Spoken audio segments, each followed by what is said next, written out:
Jusqu'au 20 mars prochain, il est possible de contempler une centaine d'œuvres à la Maison Le Pailleur de Châteauguay dans le cadre de l'exposition Humanité, empreinte et verbe.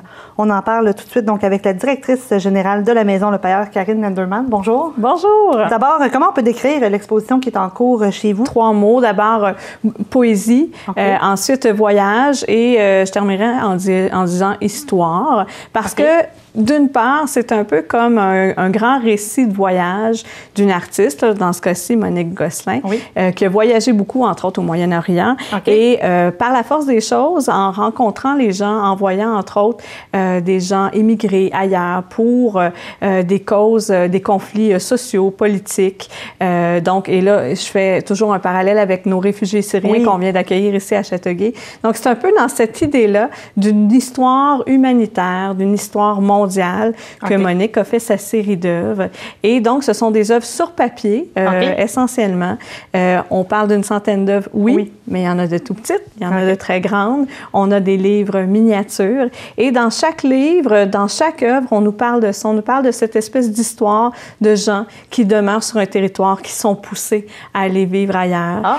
Alors, c'est vraiment très territorial comme vision de l'histoire. Il y a une série, entre autres, qui s'appelle Migrance et qui parle de gens qui doivent aller vivre ailleurs dû à la guerre. Tout ça se vit en images et en poésie. Alors, c'est vraiment, là, généralement, à la Maison Le Pailleur, on se concentre beaucoup sur l'histoire locale et régionale. Dans ce cas-ci, vu les événements, vu tout ce qui arrive dans le monde, on est allé vers une histoire un peu plus nationale, internationale. Voilà. Qui touche tout le monde à la fois. Absolument, oui. Et ça va être quoi la prochaine exposition à être accueillie à la Maison Le Pailleur après celle-là? La prochaine exposition, c'est un projet aussi, qui est un projet partenariat entre la Maison Le Pailleur, le Collège Héritage à Châteauguay et aussi Action Patrimoine, qui est un organisme de Québec qui est voué à la mise en valeur et la sauvegarde du patrimoine. Et dans ce cas-ci, ça s'appelle Regard sur la jeunesse, photographie patrimoniale, Regard sur la jeunesse.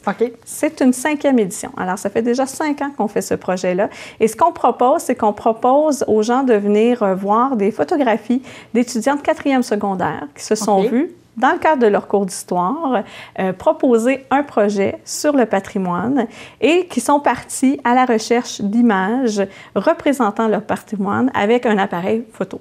Alors, chaque étudiant avait comme objectif de photographier ce que lui considérait être un patrimoine. Et là, on a tout type de patrimoine. On parle à la fois du patrimoine bâti, architectural, patrimoine religieux, on pense à nos églises, mais aussi patrimoine immatériel, donc les savoir-faire, les techniques, par exemple, pour les érablières, de l'eau d'érable, tout le processus là, de l'eau d'érable au sirop d'érable ou des techniques de fléchage, de tissage, de tricot, tout ça, c'est du patrimoine immatériel. Alors, les étudiants ont photographié, ont accompagné leurs photos d'un texte décrivant quel est le patrimoine qu'ils ont choisi et pourquoi. Et la maison propose aux visiteurs, là, pour une durée d'1 mois, environ une 60aine de photos qui vont parler de cette vision de la jeunesse, du patrimoine et de l'histoire du passé. Parfait. Donc, autre rendez-vous à ne pas manquer pour encourager la relève. Oui, tout à fait. Et dans un autre ordre d'idée, vous êtes également artiste à vos heures, en plus de diriger la Maison Le Pailleur. Vous avez d'ailleurs une exposition en cours du côté de Huntington à la salle Alfred Langevin. Exposition qui, par hasard, prend fin la même date que celle il semblerait à la Maison Le Pailleur le 20 mars. Qu'est-ce qu'on peut voir dans votre exposition? Ça parle de quoi?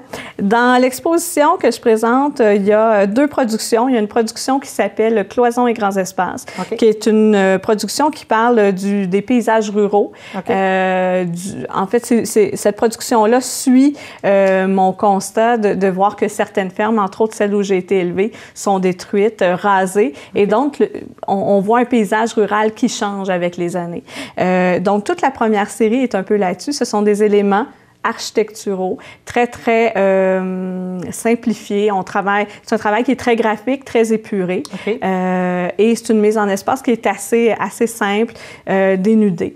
Et la 2e production est celle de La mère d'une villageoise, où là, j'ai fait toute une série par rapport à nos points de repère, nous, gens des contrées lointaines, quand on se dirige en campagne, qu'est-ce qu'on voit qui dépasse la ligne d'horizon? Alors, il y a à la fois les pylônes, les éoliennes maintenant qui qui font partie de nos paysages, mais aussi évidemment les clochers d'église qui nous servent toujours un peu à repérer les noyaux villageois.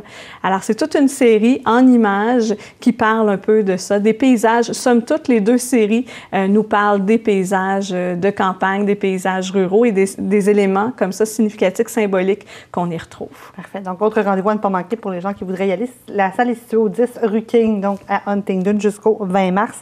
Karine Ederman, merci beaucoup d'avoir été avec nous. Un plaisir. On vous souhaite bonne exposition avec des sûr. F. Donc, oui, exposition. On espère vous revoir avec d'ici la fin de l'année. Voilà. Merci.